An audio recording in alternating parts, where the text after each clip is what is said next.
Sir నమస్కారం sir. నమస్తే.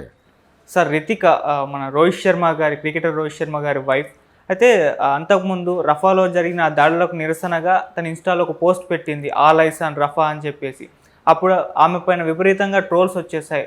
అంటే ఇండియాలో జరుగుతున్న దాడులపైన మీ స్పందన లేదు, మణిపూర్లో అటువంటి ఘటన జరిగింది, దానిపైన ఎందుకు మీరు పోస్ట్ పెట్టలేదని చెప్పేసి విమర్శలు అయితే వచ్చాయి. అయితే ఇప్పుడు రీసెంట్గా జమ్మూ కాశ్మీర్లో ఉగ్రవాదుల దాడి చూసాం ఆ బస్ పైన కదా, దానిపైన కూడా ఆమె స్పందిస్తూ ఇన్స్టాలో పోస్ట్ పెట్టింది. అంటే హిందూ భక్తులపైన ఉగ్రవాదుల దాడి నిజంగా బాధాకరం అని చెప్పేసి ఒక పోస్ట్ అయితే పెట్టింది. మరి దీనిపైన మీ ఒపీనియన్ ఏంటి? అసలు అంటే విమర్శలకు జవాబుగా పెట్టింది అంటారా? ఎందుకు పెట్టింది సార్? అంటే పాలస్తీనా వ్యవహారాలకు స్పందిస్తూ ఆవిడ గతంలో పోస్టులు పెట్టినప్పుడు విమర్శలు వెల్లువెత్తాయి. అవును. ఇప్పుడు ఆవిడ అంటే మన బెదిరింపులకి కొంత భయపడి ఆవిడ టోన్ మార్చింది అనే ఆనందం కనిపిస్తోంది.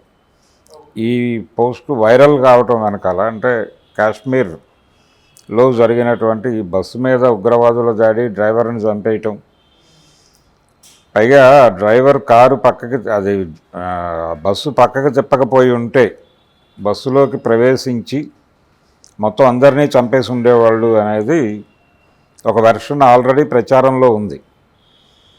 తన ప్రాణాలు అడ్డం పెట్టి మిగిలిన ప్రయాణికుల ప్రాణాలు కాపాడాడు అతను అనేది జరుగుతున్నటువంటి, అంటే బయట సర్క్యులేట్ అవుతున్నటువంటి వాస్తవం కూడా అయి ఉండొచ్చు అది. సో దీని మీద ఆవిడ స్పందిస్తూ ఒక పోస్టు పెట్టడం అనేది చాలామందికి నచ్చింది. జనరల్గా ఆవిడ స్పందించి ఇలా మాట్లాడటం బాగుంది అనుకోవడం వేరు, కానీ ఇది వైరల్ కావటం వెనకాల, దీన్ని వైరల్ చేయటం వెనకాల ఎవరైతే ఆవిడ మీద గతంలో దాడి చేశారో, ఆవిడ పాలస్తీనా మీద మాట్లాడినప్పుడు ఎవరైతే దాడి చేశారో వాళ్ళు ఆనందపడ్డారు అనేటువంటి అభిప్రాయం కనిపిస్తుంది.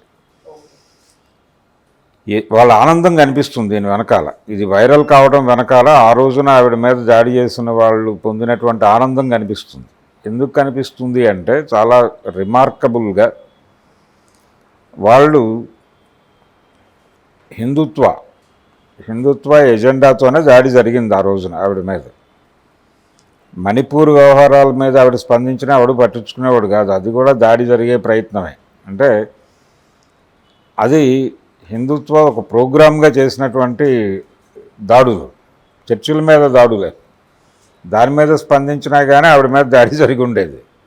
అది దేశీయ సమస్య అయినప్పటికీ ఇక్కడ వీళ్ళు చెప్పదలుచుకున్న విషయం ఏంటంటే దేశీయ వ్యవహారాల మీద స్పందించకుండా అంతర్జాతీయ విషయాల మీద స్పందిస్తున్నావు ఏమిటి అనేది కాదు. ఇక్కడ హిందువుల మీద జరుగుతున్న దాడుల గురించి నువ్వు స్పందించవేమిటి, అక్కడక్కడ పాలస్తీనాలో గాజాలో జరుగుతున్న వాటి గురించి నీకెందుకు అనేది వాళ్ళ ప్రధానమైనటువంటి ఎజెండా. పైగా ఇక్కడ మనకు వ్యతిరేకమైనటువంటి వాళ్ళ మీద అక్కడ దాడులు జరుగుతుంటాయి. ఇక్కడ ఒక మతాన్ని శత్రువుగా చూపించడం అనేది జరుగుతోంది. హిందుత్వ పర్టికులర్గా ఇస్లాం గొడవలు జరుగుతున్నాయి గాజాలో, దాన్ని ఎందుకు మీరు హైలైట్ చేస్తారు అనేది ఆవిడ మీద దాడి చేయడానికి కారణం. ఇస్లాంని ఎందుకు హిందుత్వ ప్రధానంగా విలన్గా చూపించే ప్రయత్నం చేస్తోంది ఈ దేశంలో అంటే ఇప్పుడు ఈవిడ సరెండర్ అయినట్టుగా భావిస్తున్నారు. వాళ్ళు సరెండర్ అయినట్టుగా భావించి ఆనందాన్ని అలా షేర్ చేసుకుంటున్నారు. వాళ్ళు చూసారా మనం కొట్టిన దెబ్బకి దిమ్మ తిరిగి ఈవిడ ఎలాగా టోన్ మార్చిందో చూసారా, ఇలా మేము ప్రపంచాన్ని మా కంట్రోల్లో తీసుకోగలం, కాబట్టి ఎవరైనా నెగిటివ్గా మాట్లాడితే రెట్టించిన ఉత్సాహంతో దాడులు చేయండి, వాళ్ళు కూడా టోన్ మార్చుకుని సరెండర్ అవుతారు అనే ఒక సంకేతాన్ని ఇచ్చారు దీన్ని వైరల్ చేయటం ద్వారా. ఇది ప్రోగ్రాం. ఎందుకు వాళ్ళు ఇస్లాంను బూచిగా చూపించాలనుకుంటున్నారు అంటే వాళ్ళకి ఇస్లాం ఏదో చేసేయాలనే ప్రోగ్రాం కాదు. ఈ దేశంలో సంపద మొత్తం గుజరాత్, రాజస్థాను దోచేస్తున్నాయి అనేది అందరికీ తెలిసిన విషయమే. బనియాలు, మార్వాడీల రాజ్యమే నడుస్తోంది వ్యాపారంలో.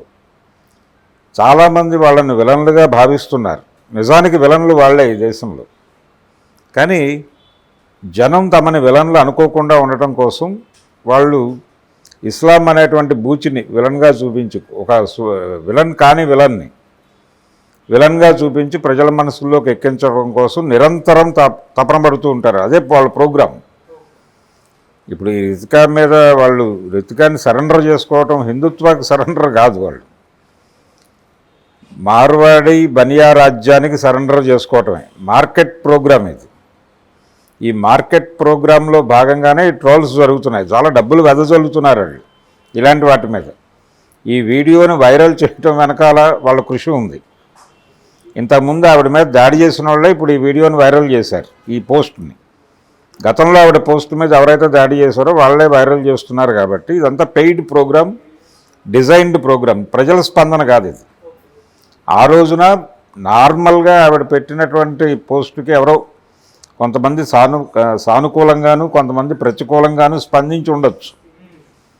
ఇప్పుడు కూడా కొంతమంది అనుకూలంగాను కొంతమంది ప్రతికూలంగా స్పందించి ఉండొచ్చు. అది లిమిటెడ్, అది పబ్లిక్ ఒపీనియన్. ఈ వైరల్ కావటం అనేది పబ్లిక్ ఒపీనియన్ కాదు ఈ రోజున ఆ రోజున కూడా. ఇది కేవలం రితిక మీద జరుగుతున్నటువంటి వ్యవహారంగా మాత్రమే కాదు చూడాల్సింది.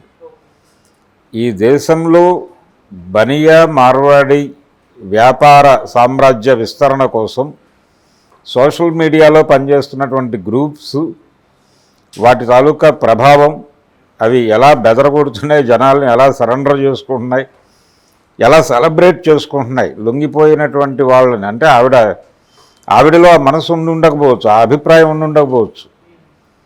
అంటే ఆవిడ చాలా స్పష్టంగా ఆ రోజున అక్కడ పాలస్తీనాలో జరిగిన దుర్మార్గం మీద ఎలాంటి స్పందన తెలియజేసిందో మానవత్వంతో, అదే స్పందన ఈ రోజున తెలియజేసి ఉండొచ్చు. కానీ దాన్ని లింక్ చేసి ఈవిడ లొంగిపోయింది అని చెబుతూ దీన్ని ప్రమోట్ చేయటం, దీని మీద వార్తలు రాయించటం, ఇదంతా ప్రోగ్రామ్గా జరుగుతోంది. ఇది వాళ్ళ వ్యూహం.